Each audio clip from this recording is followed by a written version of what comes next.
Conjugare, Centro Português de Apoio à Pesquisa Científica e à Cultura. Acreditamos que as ciências e as artes mudam o mundo. O conhecimento transforma, e isso nos motiva. Oitavo ciclo ibero-americano de diálogos contemporâneos, com o tema História, Poder e Representações. Realização dias 19, 20 e 21 de maio de 2026.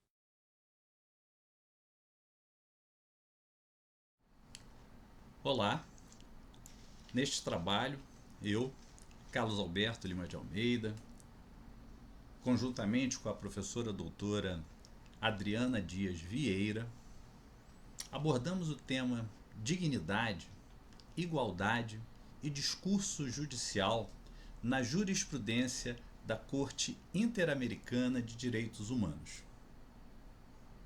Nós partimos da ideia que o direito não atua apenas como aplicação de normas, mas sim como um espaço de produção de sentidos no campo jurídico. Nesse contexto, o discurso judicial assume papel central na construção da igualdade em sua dimensão material e inclusiva. A questão central que nos orienta,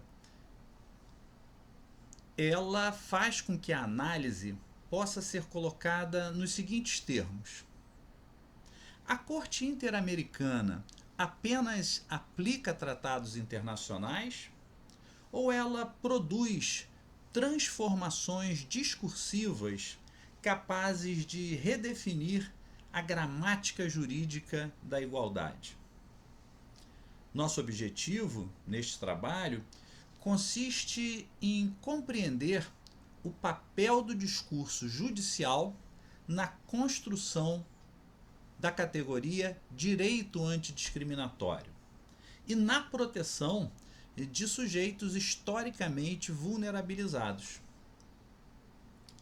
Para o desenvolvimento da análise, nós partimos da compreensão de que o discurso judicial constrói o direito. Examinamos decisões envolvendo deficiência, orientação sexual e direitos de povos indígenas, articulando teoria e empiria. Do ponto de vista metodológico, adotamos uma abordagem qualitativa, de natureza empírico-analítica, com análise documental e leitura jurídico-discursiva das decisões. A partir desse percurso, sustentamos que o direito antidiscriminatório emerge não apenas como norma, mas como prática institucional discursiva. Essa construção pode ser observada em decisões paradigmáticas da própria Corte Interamericana, como no caso Atala Rifo e Filhas versus Chile, do ano de 2012, no campo da orientação sexual. Já no caso Povo Indígena Quichua de Sarayacu versus Equador, também do ano de 2012, tivemos a questão em relação ao próprio reconhecimento dos direitos dos povos indígenas. No caso Ximenes Lopes versus a República Federativa do Brasil, julgado no ano de 2006, o foco esteve na proteção de pessoas em situação de vulnerabilidade, especialmente no campo da saúde mental. Observem que são casos ainda anteriores e que em cada um deles a questão envolvendo os marcadores sociais da diferença, ela foi se fazendo presente. Mas é no ano de 2022 que temos o julgamento paradigmático em relação a essa temática que envolve o chamado direito antidiscriminatório. No caso do senhor Guevara Dias versus o Estado da Costa Rica, houve uma situação de discriminação por conta da condição de ser o senhor Guevara Dias uma pessoa com deficiência.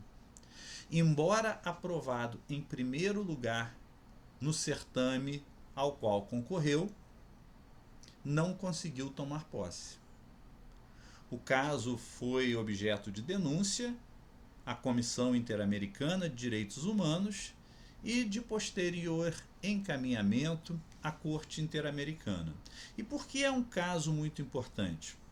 Porque se reconheceu, além da justicialidade dos direitos sociais e econômicos, também a categoria direito antidiscriminatório como esse espaço de disputas em relação às diferentes formas de discriminação que encontramos em nossa sociedade.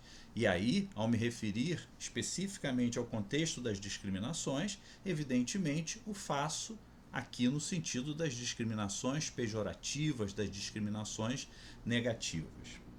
Então, essa é uma decisão que explicita o direito antidiscriminatório como paradigma jurídico. Nossa análise, ela dialoga com um trabalho anterior da professora Adriana Dias Vieira, que foi por ocasião do seu doutoramento em Direito.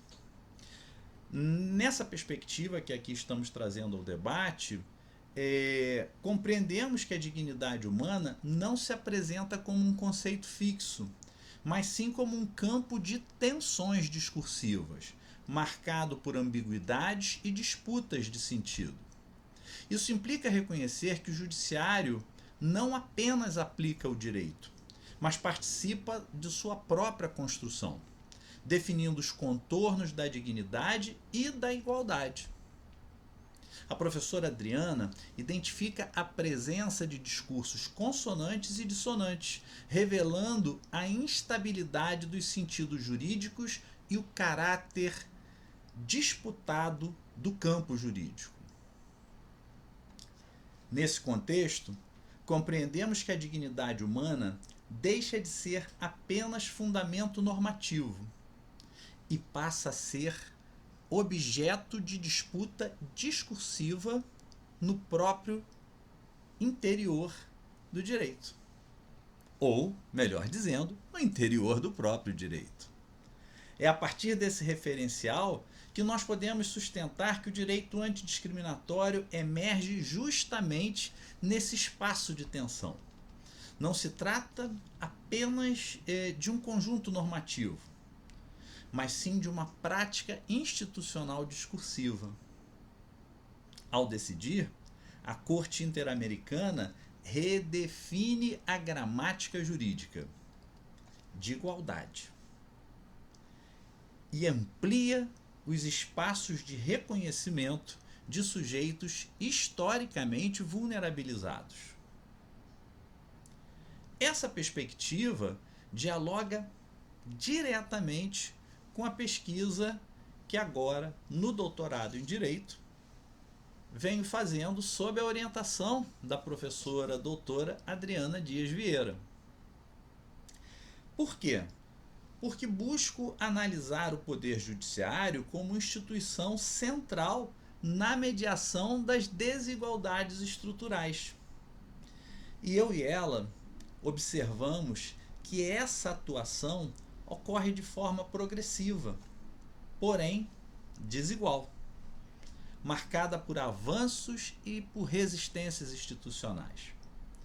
Esse tem sido um diálogo construído etapa a etapa, que de alguma maneira dialoga com o trabalho de doutoramento dela e que, após a decisão da Corte Interamericana de Direitos Humanos no ano de 2022, e é importante que se frise que ao tempo da produção da tese de doutoramento da professora doutora Adriana Dias Vieira, essa categoria direito antidiscriminatório ainda não era trabalhada como é após o ano de 2022.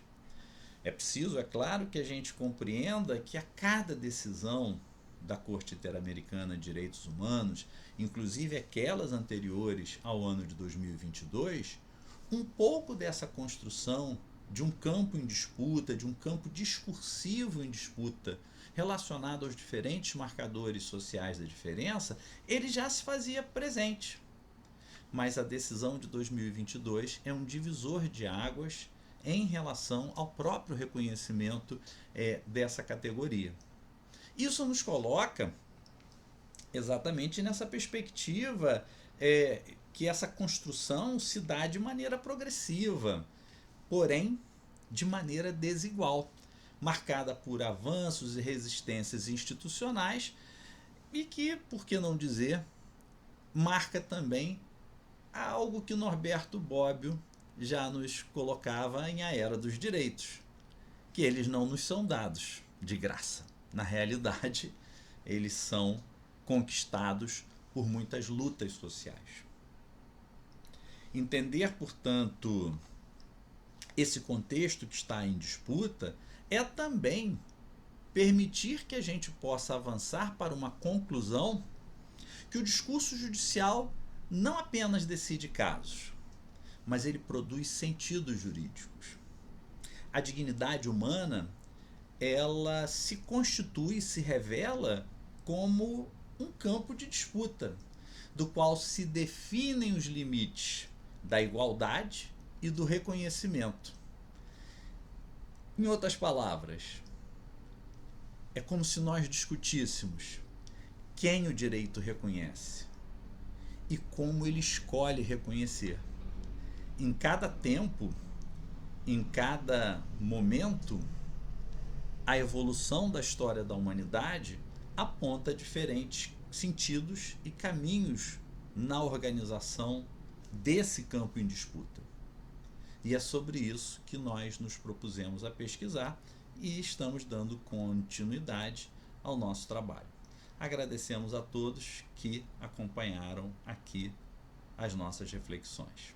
Realização: Conjugare, Centro Português de Apoio à Pesquisa Científica e à Cultura. NUPAN, Núcleo de Património, Arquitetura e Memória Fluminense. Programa de Pós-Graduação em Património, Cultura e Sociedade da Universidade Federal Rural do Rio de Janeiro. Apoio Editora Cravo e Universidade Federal Rural do Rio de Janeiro. Inscreva-se no canal, comente, curta e compartilhe. Obrigado por assistir.